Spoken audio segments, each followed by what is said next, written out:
اللہ ان آوازوں پر رحمت نازل فرما، رونے والوں کی توفیقات میں اضافہ فرما، شہداء کے درجات بلند ہیں انہیں بلند تر فرما، وارثوں کو صبر عطا فرما، پروردگارہ ان کے لیے کار خیر کی توفیق عطا فرما، جن احباب نے اس مسجد کی تعمیر نو میں دوبارہ سے خاص طور پر خانوادہ برگیڈیئر صاحب کا خانوادہ ان کے رفقا آپ سب جس نے جو بھی اس قوم کی خاطر خدمت کی ہے یا اللہ انہیں بہترین اجر و ثواب عطا فرما، امام زمانہ کے ظہور میں تاجیل فرما، تاجیل فرما، تاجیل فرما، شہداء کے درجات کی بلندی کے لیے ایک مرتبہ پھر سورہ فاتحہ۔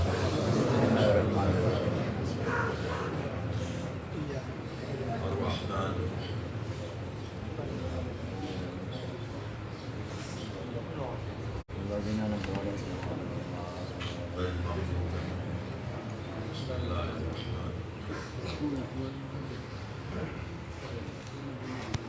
وعلى آل محمد